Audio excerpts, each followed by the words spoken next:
to be let in. I kind of messed up on our registration yesterday, and I know some of you got a 12:15 start time instead of 1 p.m. That was an error I made that I couldn't fix, so thanks for your patience. I'm Kathleen Warner. I'm the director of the Vermont Woodlands Association. With us today, we also have Lisa Sauceville from Coverts, Ethan Tapper, Chittenden County Forester, and Sue Morse from Keeping Track. So you're going to have a great program today. Ethan and Sue are going to be presenters. We're going to ask you to keep your microphones muted while people are presenting. And if you have questions, please put them in the chat box. We'll manage that chat box. That's at the bottom of your screen if you don't know how to find that. After the presentations, we will go through your questions. We're going to let Ethan do his presentation. We may have time for one question while he goes off the screen and Sue comes on, but we'll hold most of those questions until Sue is finished. So I don't think there's anything else. Lisa, do you have anything to say? Nope, just excited to hear what Sue and Ethan have to say. All right, so Ethan, I am going to turn this over to you. I'm actually going to hit my record button now, which I forgot to do. So you will start the show for us, Ethan. All right.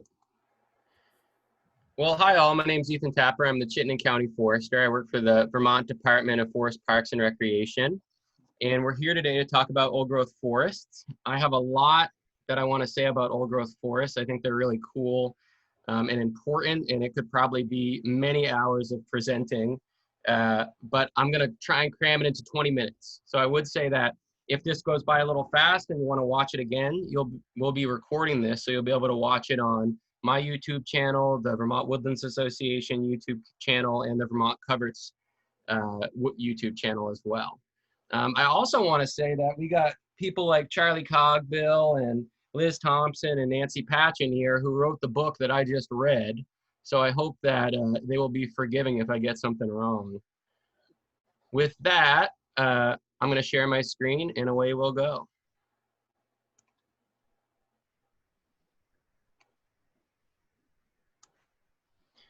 All right, so my role in this is basically to define what old growth forests are and to talk about some actually opportunities of management and sort of the emergent field of ecological forest management, and specifically managing our relatively young forests to be more like old growth forests.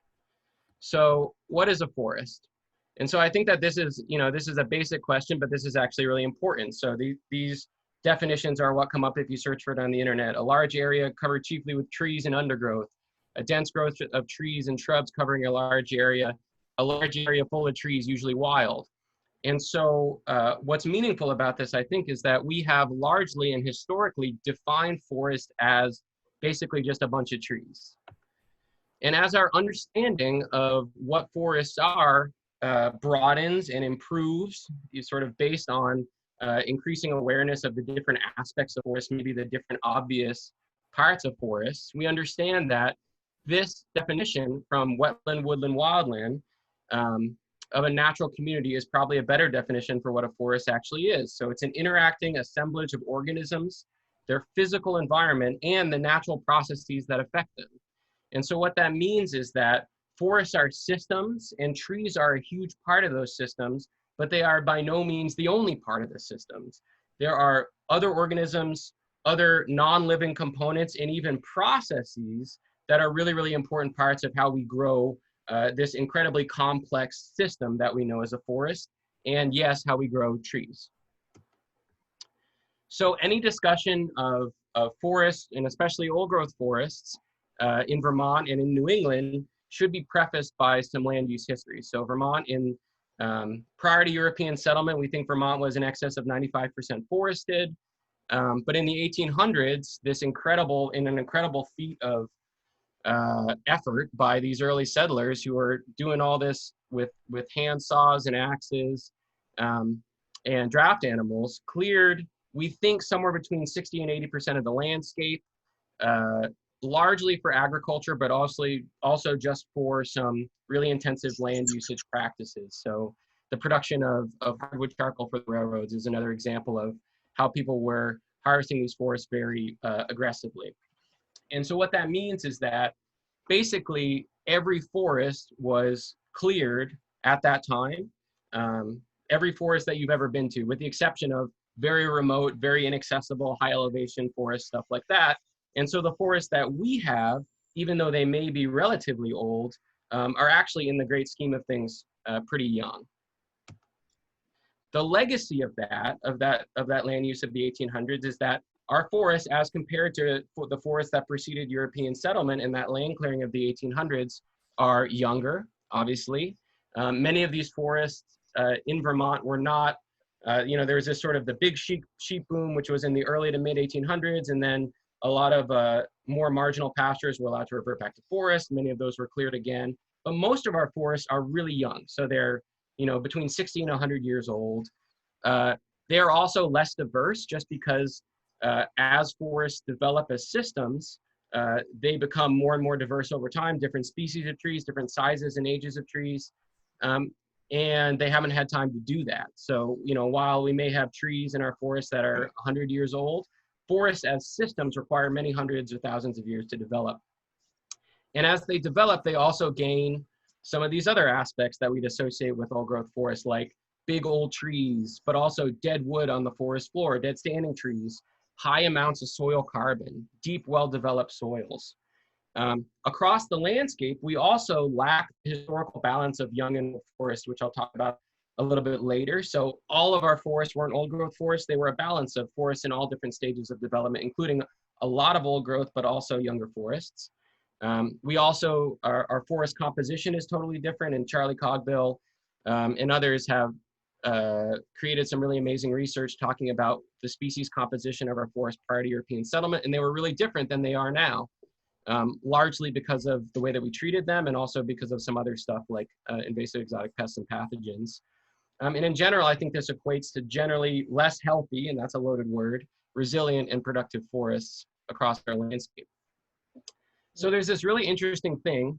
I could easily, instead of saying this is what we think old growth forests look like, also say this is what we think healthy forests look like, or well-managed forests look like. There's this ingrained idea in many people where when they see a forest that looks like this, large, evenly spaced, old trees, nothing growing in the understory, that's what they think a really good looking forest looks like. And that's not true. So as forests develop, they go through these different stages. So I talk about it as forest development. We also call it succession in the forestry vernacular.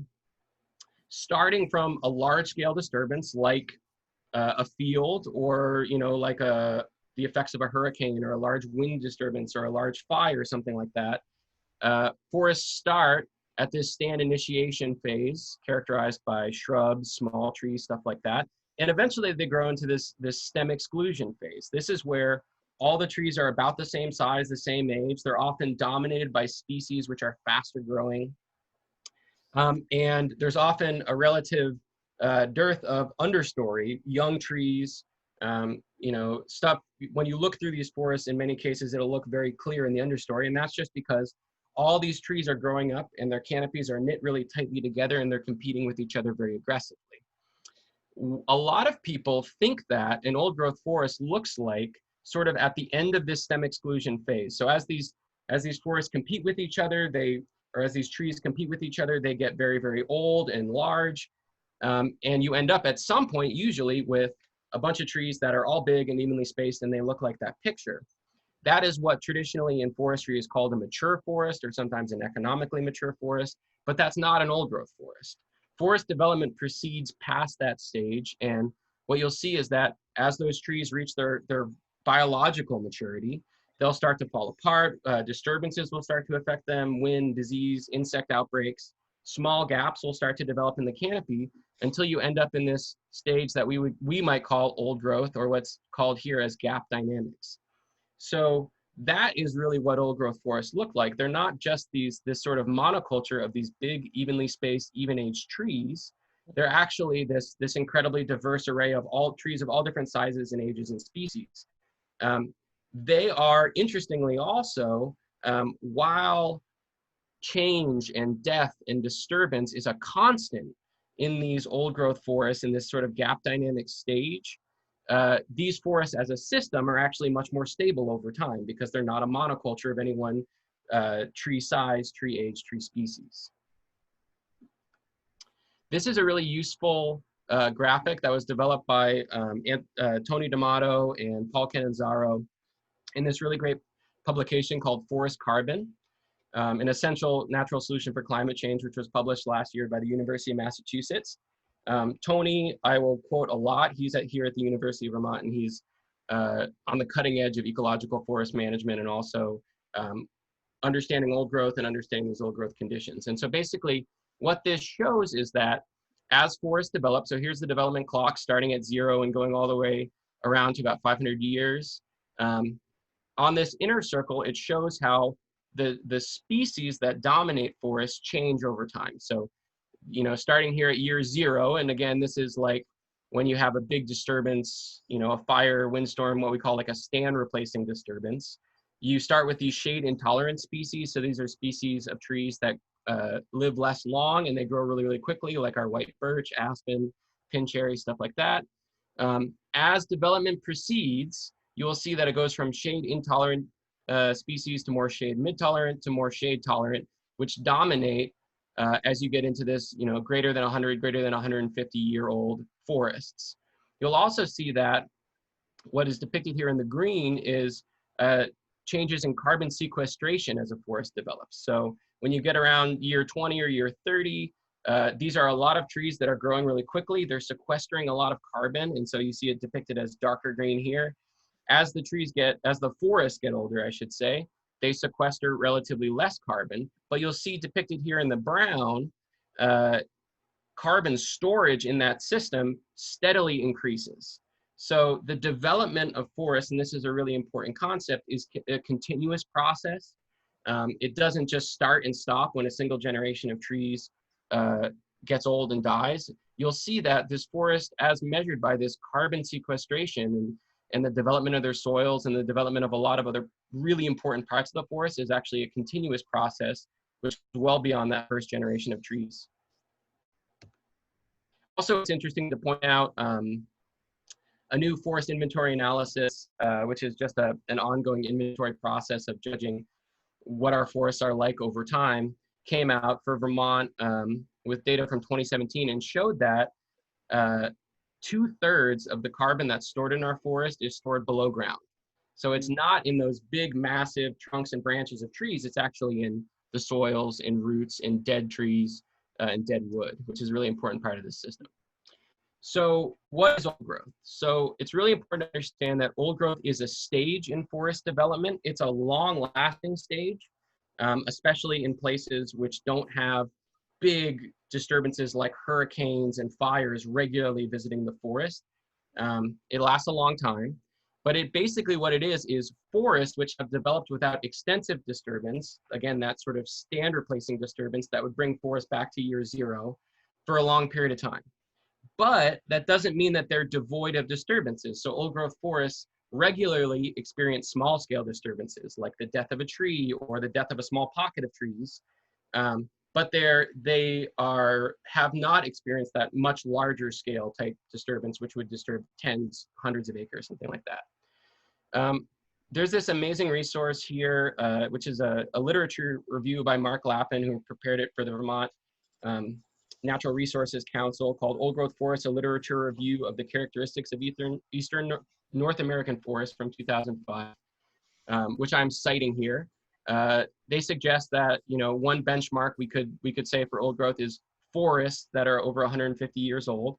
So that doesn't mean, again, that all the individual trees are more than 150 years old. It means that the forest has escaped that large-scale disturbance for 150 years. Interestingly, dead wood, or necromass, which is a great vocabulary word, characteristics that we'd associate with old growth forests. So large amounts of dead wood on the forest floor, dead standing trees, stuff like that, which are really, really important parts of forests, may not develop until about 275 to 300 years. Prior to European settlement, about 55 to 60% of New England's forests were older than 150 years. And today it's about 0.4%, according to that resource.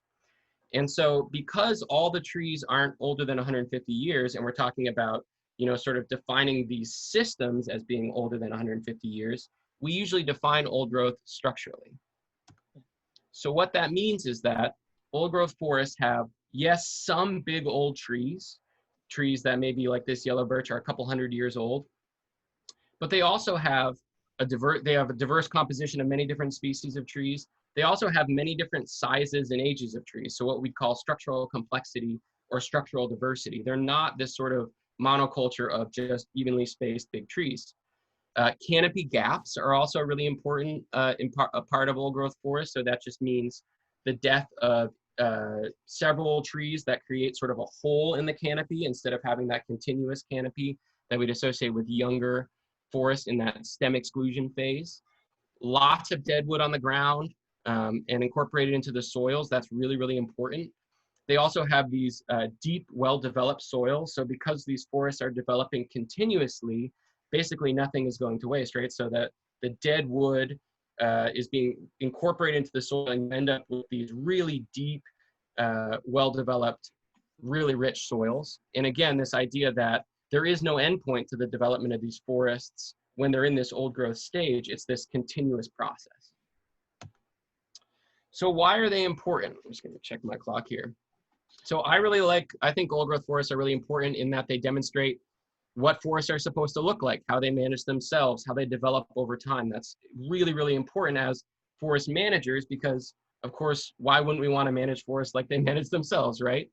They are also, because they are so rare across our landscape, they also provide refugia and unique habitat conditions which are underrepresented across our landscape, and also unique benefits and services for the same reason. And also, I would posit that they have some sort of intrinsic value, right? That they're beautiful, impressive, and important in their own right, and the species that are dependent on them have the right to exist. So traditional, I didn't know what to call this. I guess I called it traditional forestry. You could also call it old growth forestry. And you could also call it just sort of economic forestry as it's currently practiced in a lot of places across the world, is this idea that we're growing even-age forests managed on these fixed rotations. We're growing regular crops of economically valuable trees focused on efficiency, uniformity, regularity, which are all attributes which do not exist in these old growth forests, right? Which are sort of founded on irregularity, complexity, diversity. There's this idea from the early 1900s of the regulated forest and from foresters in Europe where we can grow trees as efficiently as possible by controlling every single aspect of how they grow. And especially, based on, removing what we call old decadent trees is the term that they use, which are not growing a timber product efficiently, and replacing them with thrifty trees, which are these young, fast-growing tree species. But then you lose all the benefits of old trees. This type of forestry is not really based on the way that forests naturally grow and develop, except for some ecosystems which are, really, really fire-prone or prone to like really large-scale disturbances, which are not super common. And I should also mention that this is still the way that the vast majority of all timber is grown in the United States, from our big timber capitals in the Pacific Northwest and especially in the American Southeast. So again, this is basically, in most cases, a human-created system to grow timber as a crop, not necessarily based on an in-depth study of forest ecosystems. Now there's this idea, and I first heard about this from a paper in 1989 by Jerry Franklin, where he talked about a new forestry, and this continues to develop. Ecological forestry is the idea that, yes, we can manage forests, but let's manage them like they manage themselves. So let's manage them as complex systems, and part of that is we're managing the trees, but we're also recognizing that forests are systems which include but are not limited to trees. For me, it seems so obvious, right? Why wouldn't we want to manage these systems like they manage themselves? But that's not necessarily the way it's been done in the past. The principles of ecological forestry, we talked about continuity. So we're not just going in there, growing a crop of trees to their rotation age that we've decided is when they're economically mature and then cutting them all, clear cutting them. We're allowing this process of continuous development to occur. We are fostering and enhancing these ideas of complexity and diversity in the forest. We're also managing the forest on a landscape context. So understanding that these properties and these areas that we're managing are not isolated islands, they're part of this larger landscape. And then doing silvicultural intervention with appropriate timing. In practice, this is a picture of me at the Heinsberg Town Forest where I've recently completed a timber harvest using many of these principles.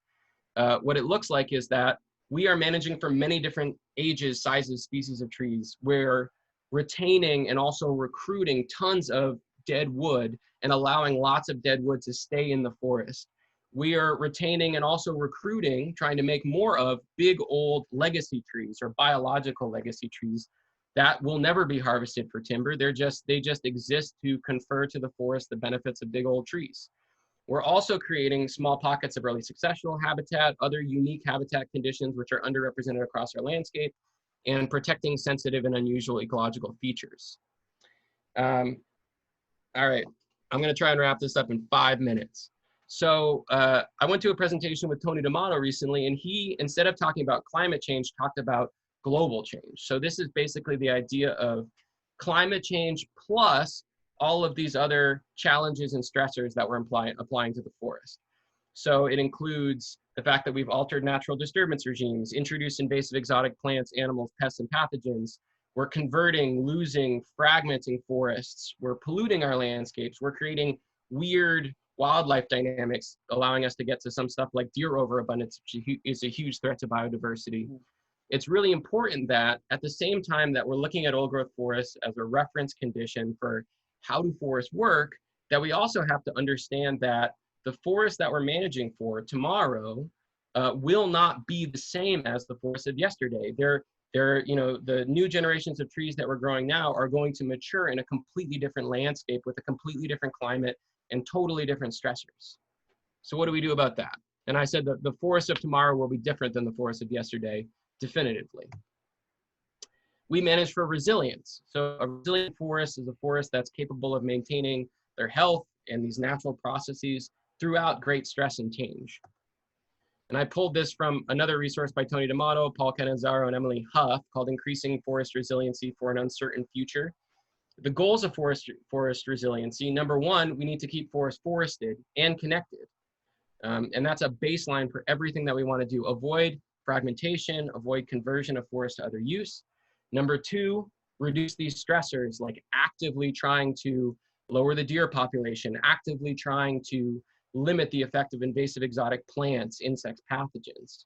Reducing vulnerability by actively trying to make our relatively young, even-aged forests more like old growth forests. So enhancing that complex structure and reducing these large-scale disturbances, and also providing refuge. So maintaining the maximum level of plant and animal diversity over time are good places to start. I also wanted to stress that there's this really interesting idea. This is an amazing resource called Vermont Conservation Design, which was produced by Vermont Fish and Wildlife and the Agency of Natural Resources and other partners, and especially Eric Sorensen and Bob Zeno, that this idea that it's not all old growth forest, right? Like we need to also restore, in order to protect all of our biodiversity, we need to also restore a landscape which has a mix of different forest types. So just to quote this first bullet here, a return to the pre-European abundance of young forest, which was approximately 3 to 5% of the forest, is needed to reverse a declining trend and to reach a level that at one time supported all of Vermont's native species that require young forests. And again, these are just quotes from Vermont Conservation Design, which is an amazing resource. They also say, while it is not practical or possible to return to a landscape dominated by old forests, allowing about 9% of Vermont forests, remembering that it was probably 55 or 60% prior to European settlement, to become old forest will bring this missing component back to Vermont's landscape and offer confidence that species that benefit from or depend on this condition can persist. In most cases, passive restoration will result in old forest. In some cases, active forest management may promote forest composition and structure suitable for subsequent passive restoration. Here's some research. I know that that was a lot and that was really fast, and that even so, I'm still over my time, but here's some resources. I can put this slide up later too that are really, really important. Increasing Forest Resiliency for an Uncertain Future. That's a really cool workbook that you can actually sort of go through, and there's lists you can check off about your forest. This publication, Forest Carbon, which is also just about how forests work, again by Paul Catanzaro and Tony D'Amato. Vermont Conservation Design, which I just alluded to. This Restoring Old Growth Characteristics workbook, which I sort of alluded to in my discussion of ecological forest management, also by Tony D'Amato and Paul Catanzaro. And then this literature review is dense, but is really, really important. Again, by Mark Lappin and put out for the Vermont Natural Resources Council. I know there's going to be questions. I'll take your questions in a second, but first, I'll stop sharing my screen and we'll pass it off to Sue. So Ethan, I'm going to give you one question that I have here. On the topic of and this is from Michael Quinn, on the topic of wildlife habitat improvement, a Vermont forester said he'd rather cut 10 live trees than remove one dead one. I agree with the forester. What do you say? Yeah, absolutely. I mean, I think there's a lot, again, I really believe that humans, and again, recognizing that with old growth, there's all this really interesting discussion about the role that humans have in these environments, right? And recognizing that there's something really special that happens when forests are left to their own devices and allowed to do what they need to do. But at the same time, I think that there is a positive role that humans can have in the forest. And I think that in many cases, our instincts or our tendencies towards forest management are wrong. So we want to clean the forest up, right? We want to make it look like a park. We want to make it look aesthetically pleasing. And so people, instead of cutting a live tree, will just be pulling out deadfalls. That dead wood is really important habitat for like a huge array of different amphibians, reptiles, in addition to forming the soil that would be our future forest. And so what I would rather do is spend your time and your energy doing, creating more structural diversity in your forest, helping thin around trees so that they'll have more tools in their toolkit to deal with the stressors of climate change, and they won't have to deal with competitive stressors, doing stuff like that actively and proactively. Once a tree's on the ground, I'm like, well, problem solved. That is a really important part of the process, which has a lot of value. Thanks, Ethan. Sue, you want to put your screen up for us? Want to keep tracking that to where it was you done? Yes, no? I'm good. Okay. Yeah. All right. Can everyone hear all right? Yes, I can't hear anybody. We can hear you, Sue. Oh, good. Okay, good. Well, bravo to Ethan and, for that matter, all of his forestry colleagues who are onto this wonderful approach to managing forests. What I'm going to be talking about today is a partner to that, and an important one for reasons that I'll stress again and again, and that is the opportunity that some of us here in Vermont, and throughout the world for that matter, might want to consider permanently conserving our properties as wildlands. And so I'll start with the obvious. I mean, these big trees really move us, and they really inspire us. They teach us patience. They teach us humility in the face of a world that we really don't understand fully, even though we sometimes think we do, and a world that increasingly we've harmed. So we need these qualities. We need to immerse ourselves in a world like this. We need to be surprised out there in the woods, as Eric Sorensen was. I was with him on a field trip on a client's property, and we found this grand old white oak, and what a treasure that tree was. To know that there'd be forests, whole forests over the next several centuries that would be allowed unimpeded to grow indefinitely and have more big old trees like this and have more coarse woody debris and all of that, that's special. And some of us might want to consider doing just that. My specialty, of course, is learning about what the animals are doing out there. And I came onto this discovery about 45 years ago. And I've dubbed the this particular phenomenon, babysitter trees.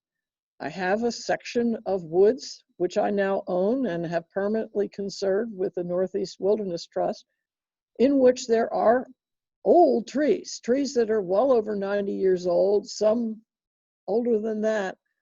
And unlike other parts of the forest all along this watershed, my property suddenly becomes a magnet for mother bears and their infant cubs. So every April, I have data on bears arriving and using these big old trees. What's that about? Well, I think the bark structure, especially of hemlock and pine, that's tight and doesn't slough off as readily, easier for those cubs to climb with their little claws. As they pull themselves up, they reach a ladder-like spacing of big branches that they can grasp onto and rest on and even take a nap on. The whole purpose of babysitter trees is that mother sequesters her cubs in these big trees, sometimes for several hours, while she feeds in the nearby woods. She can ill afford to have them at her side. They're too vulnerable. And this is the only place in this whole watershed where I saw this happening again and again. And some of you may say, well, no, wait a minute, babies aren't born every year to bears. So what's going on? The daughters of those mothers use those trees in alternate years. They are always in use, just like a good babysitter. On a smaller scale, birds. The more tip-overs that are occurring in a fairly large woods that I've been studying for several decades are really making a big difference for, in this case, one species of bird that has grown dramatically, and that's the winter wren. And what is he pointing at? Well, on the face of tip-overs, there are all these little nooks and crannies tucked in under the root structures that become great refugia for this bird for their secret nest. By the way, I'll point out that this nest is lined with moose hairs. This is a big old witness tree that I took students to for decades. And, you know, finally, it's now a standing snag. It's most of the crown is gone. As you see, the fungi are occupying it. But what I now am humbled and treasuring to realize is that this tree is living on, and that there are myriad other organisms that are living within and under and around this tree that benefit from its presence.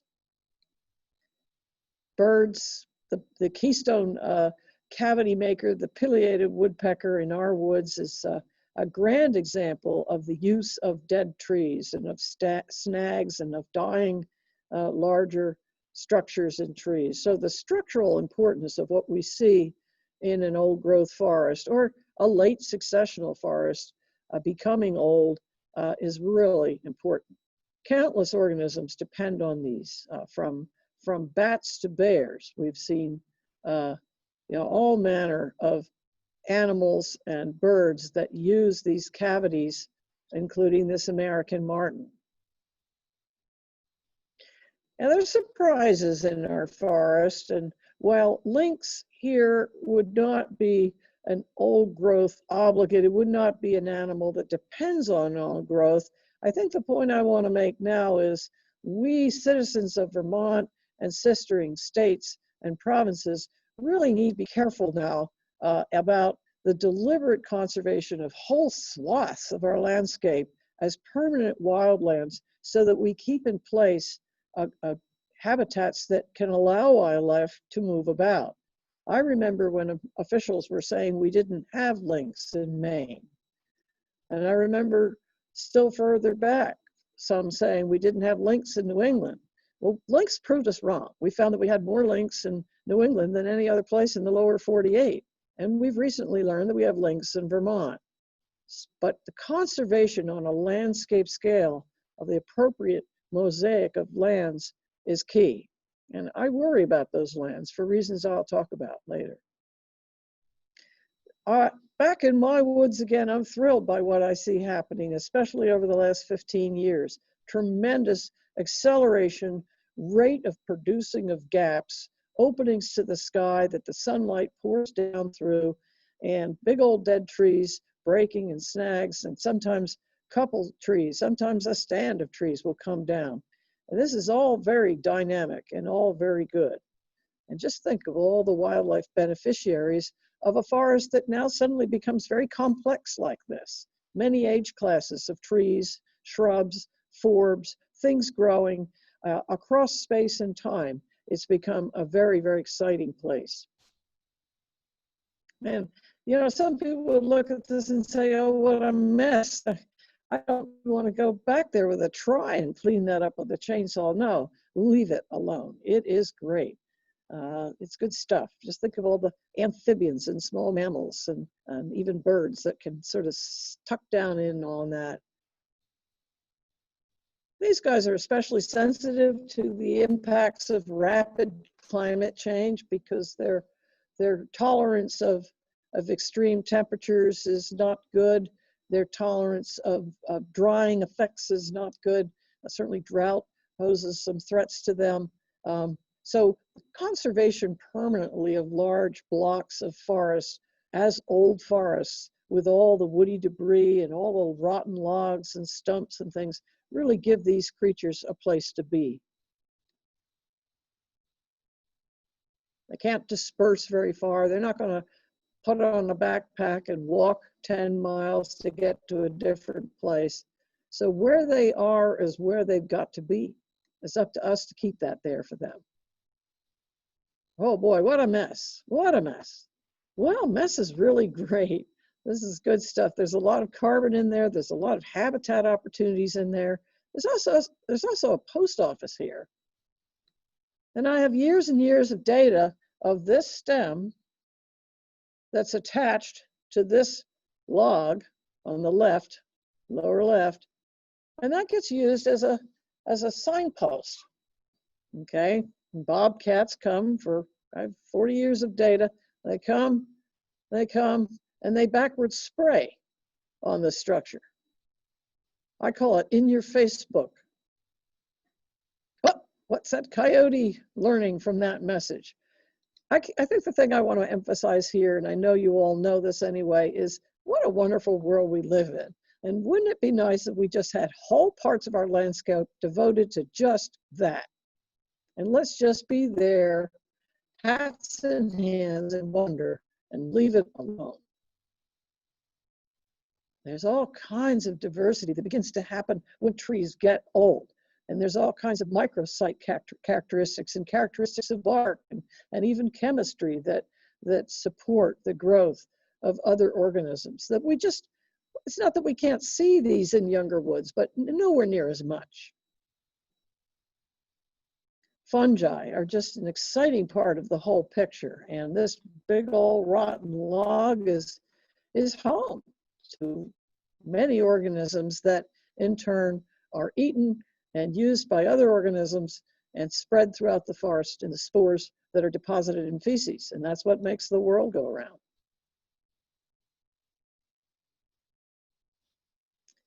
And animals eat lichens, for example, and other fungi. And you can see these raccoons are having at it. These fungi growing on a rotten birch. And they're beautiful. Just gorgeous. This kind of thing wouldn't exactly be welcomed in a highly managed young forest. Get rid of that thing. And I say no, quite the opposite. And what a wonder it is, even in a landscape like this in northern Maine, surrounded by countless thousands of acres of industrial forests that really could be cut anytime soon, to find a great big old legacy red spruce like this and realize that that's an old tree. That tree could easily be 150 years old. And what stories does it have to tell? And then there are other wonders, like the tree on the left with the bare claw marks climbing up at the American beach that's clean and smooth, looking for all the world like all the beaches we all remember as kids. And then the tree on the right that is pretty much horribly disfigured with beach bark disease. What's going on here? Well, my friend Dave Houston taught me years ago, we shouldn't be in a hurry to cut beeches down because we think they're going to die, because some of them aren't. Some of them have much to tell us. Their genetics are different. Something, and he devoted his research to studying this, something contributes to their resilience in the face of this non-native disease, pathogen.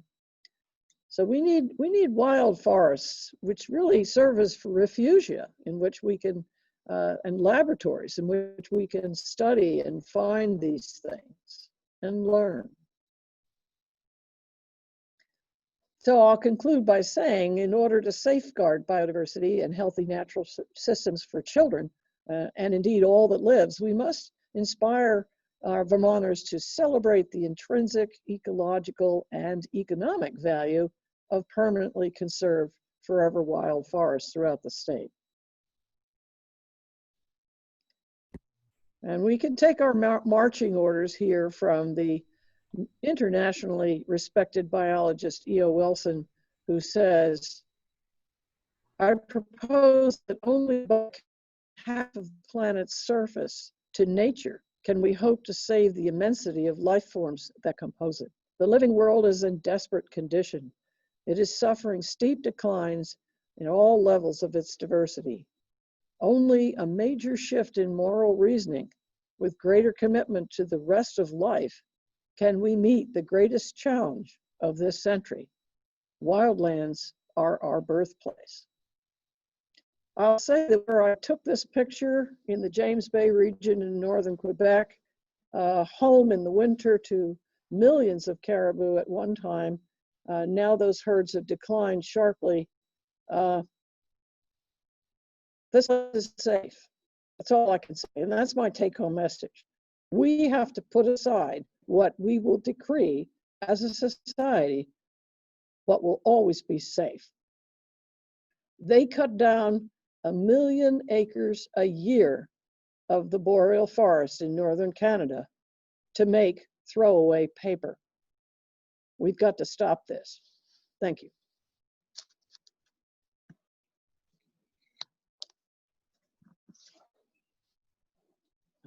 Mute. I'm not hearing. Thank you, Sue. I do have a question in the chat box. So you mentioned that landowners should conserve their properties. Let me back up a minute. This doesn't always show me who this is from in my chat. So let me see if I can figure that out. It's from John. From John, thank you. You mentioned that landowners should consider conserving their properties as wildlands. Despite additions of things like ESTAs, current use remains largely focused on timber production.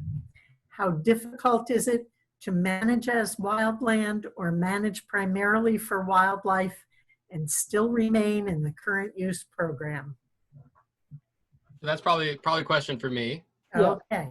So yeah, so the current use program, or the official name is the Use Value Appraisal Program. County foresters spend a lot of our time monitoring that program. It is, one of the requirements of the program is that lands are managed actively for, sort of in the legislative language for the production of timber. And so that doesn't necessarily mean that that's the only objective. That just means that is that it needs to be actively managed for wood in some way. And right now, there isn't the option, just per the statute, there isn't the option to have lands that are in current use, but you're just completely not managing in any way ever. That's not an option. There is an option to have lands that are already old forests be kept as such. But I would say within that there are also, when people think of managing or not managing forests, a lot of times they're like, okay, so we're clear cutting our forest or we're doing nothing. And the type of stuff that I'm doing, where I'm talking about ecological forest management, we're retaining big trees. We're not cutting every tree when they get big. We're retaining big trees, creating structural diversity, doing these sort of continuous small scale harvesting to increase the complexity of the diversity of the forest, that is completely allowed. So it doesn't, it's not just like the only goal for your forest has to be pure timber production, but it does have to be managed actively in some way. And we don't have the ability as county foresters to change that. It would be a legislative change to allow people to have their lands in current use and to not manage them at all. Thank you. And from Drew, over the past 5+ years, I've been eliminating dense thickets of honeysuckle and buckthorn, which has opened up my forest to a new generation of trees, the majority of which are ash, but also some surviving elm. I'm wondering what the fate will be of these young elm and ash trees as they face elm bark beetle and the emerald ash borer.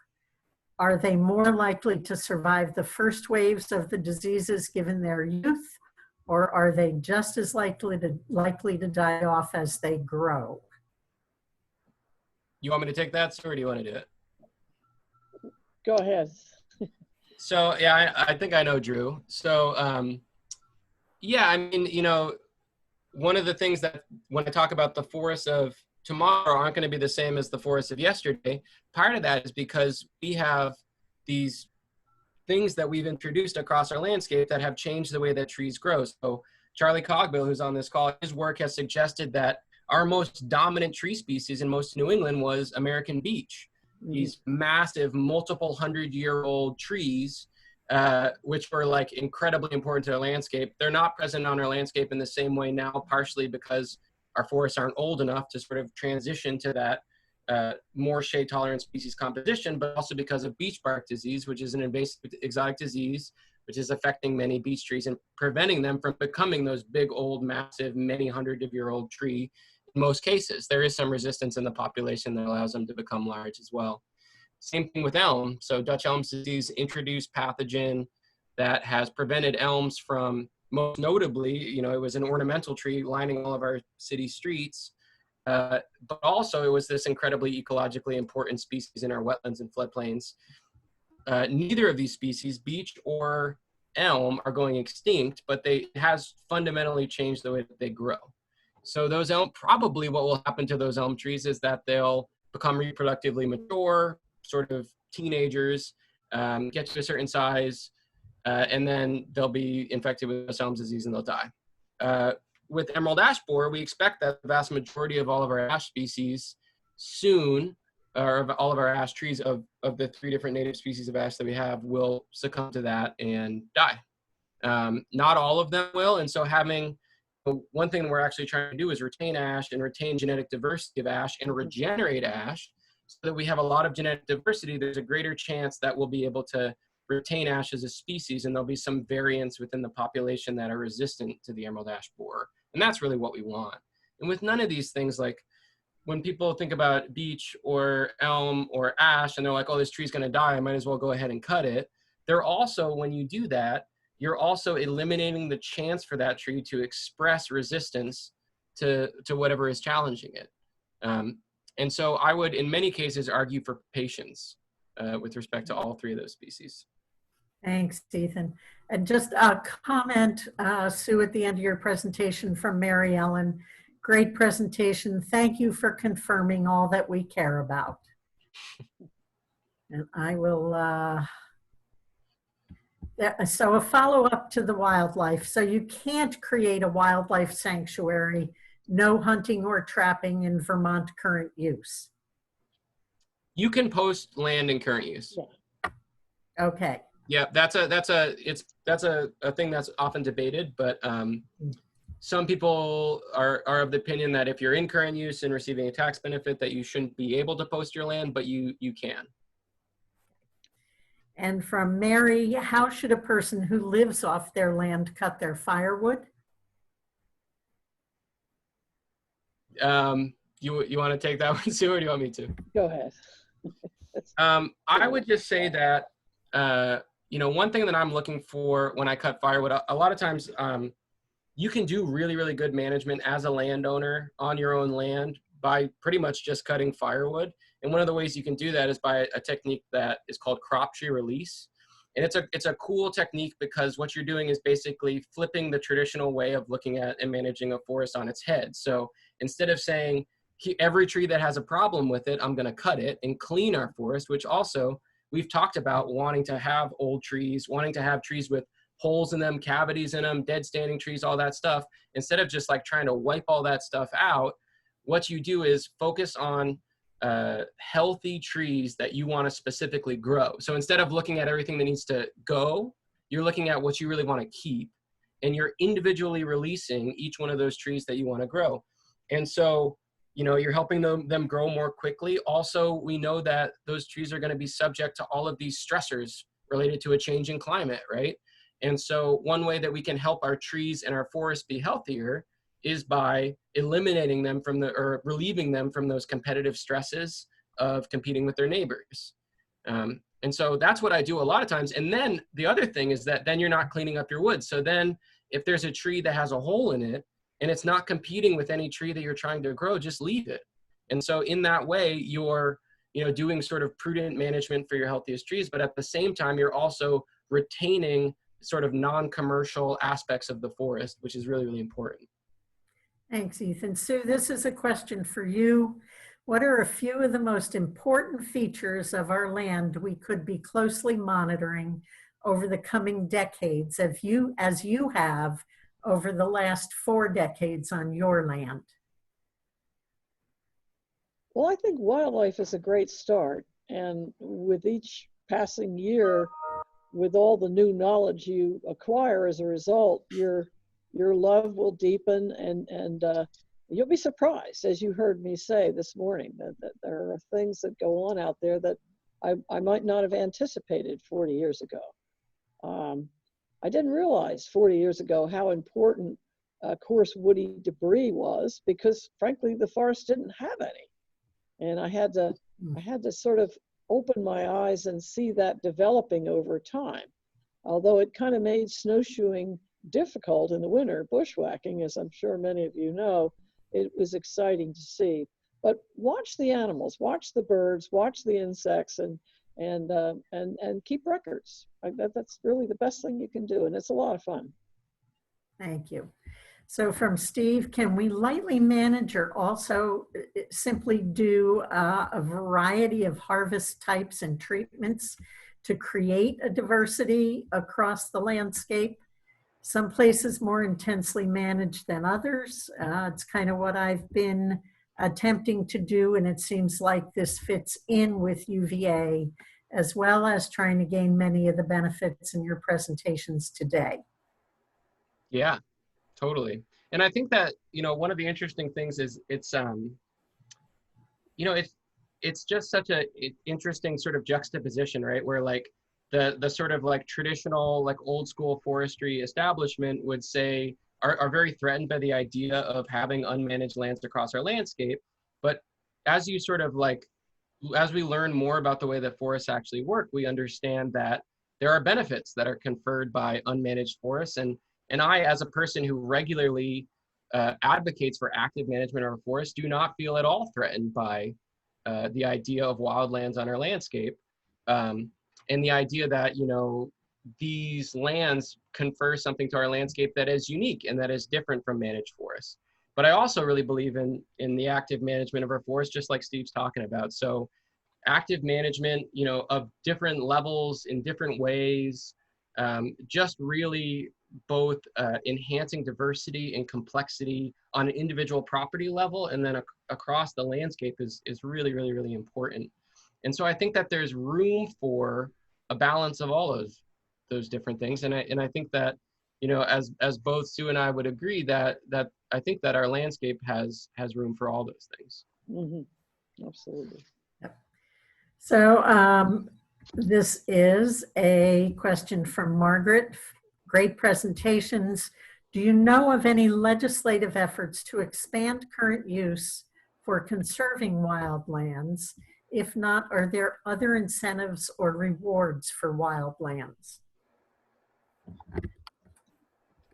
You want to take that, Sue? Yeah, well, if you conserve your land, for example, as I have with the Northeast Wilderness Trust, you can work with your town listers to explore the assessed value of your landscape now that it is stripped of, any monetarily valuable things that you could do with it.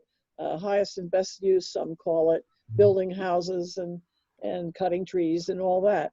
And I'm not passing judgment on that, except to say that when you permanently conserve your land as wildlands, you are agreeing to not do any of that. I can't put a lean-to on my lands.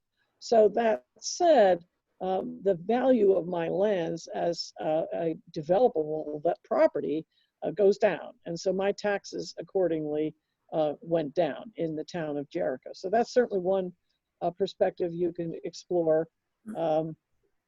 So I would first find a way that you want to conserve your land. In Vermont and throughout the Northeast Wilderness Trust is a great land trust. I believe the Upper Valley Land Trust offers similar opportunities. But again, I want to emphasize there's, as Ethan has said, it's all good. And whether you're managing your forests in this way that Ethan has talked about, and that I'm an excited student of, or you're wanting to conserve your lands permanently as wild, it's all good. It's all good. And I see, thank you. Sophie has put a link in here for the Northeast Wilderness Trust. Thank you for that. And there is a little call out here, a little shout out for Tree Farm from Mary, a member of the Tree Farm program, wood, water, recreation, and wildlife. That is all part of managing for Tree Farm. So thank you for that. As the director of the Vermont Tree Farm program, I appreciate that mention. So from Lena, is it possible to maintain an old growth style system in small urban yards in the spirit of Doug Tallamy, or are there sizes of land that are just too small to be useful? What do you think, Sue?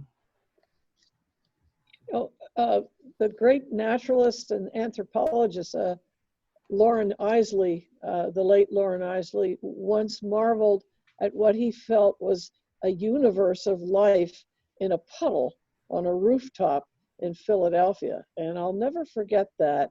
He's a great author. I highly recommend his books. The most famous one is The Immense Journey.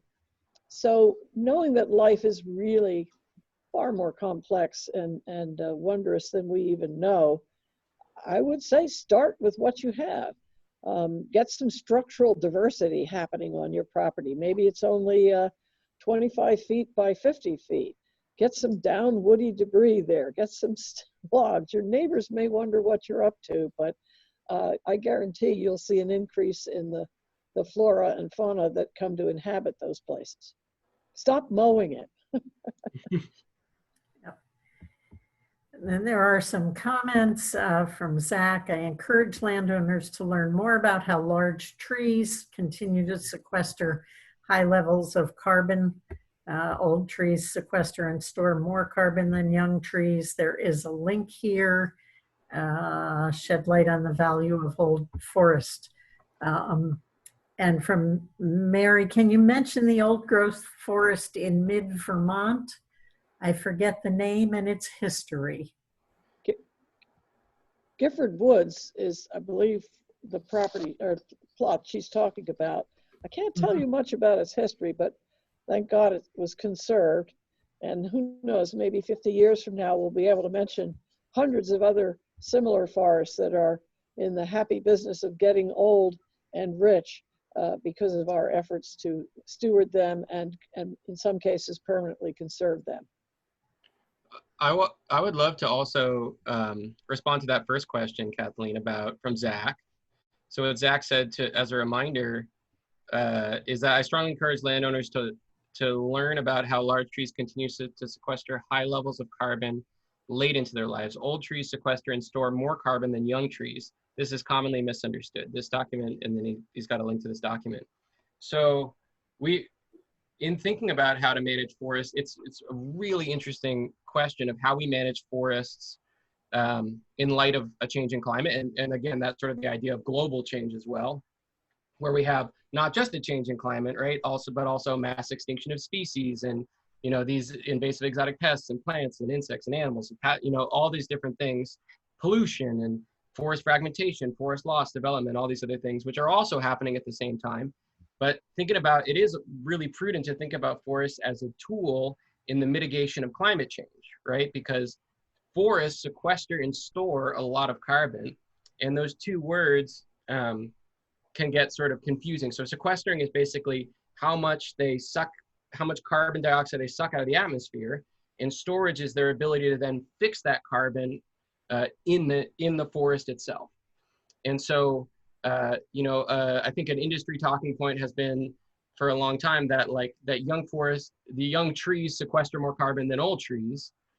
It's not true, because we know that old trees are continuing to sequester and store a ton of carbon even as they become very old. What is true is that young forests sequester more carbon than old forests, but that doesn't mean that we should clear cut all of our forests and make them young forests so they sequester more carbon.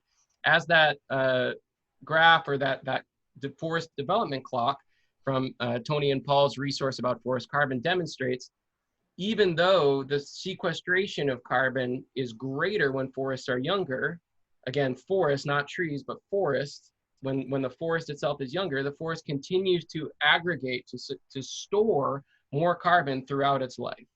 So those are two different things. The other interesting thing, though, to think about with all that stuff, again, think broadening from climate change to global change, is also thinking about that there may be situations where we don't manage forests for maximum carbon sequestration and storage all the time. And so an example of that is creating like young forest, which is a habitat condition we know to be underrepresented across our landscape, which is not a good way to store carbon, but is a good way to protect our native species diversity who depend on that habitat type. Thank you, Ethan. We are actually beyond time here, but let me just make a few more comments.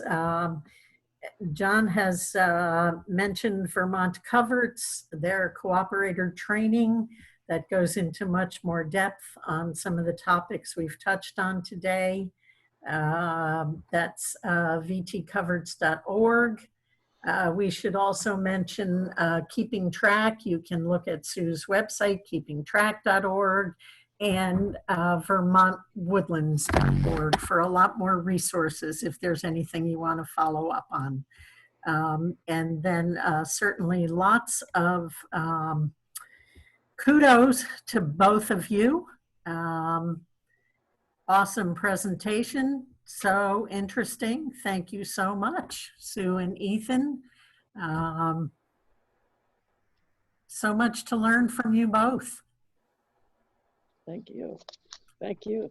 Are there any other last minute comments or questions before?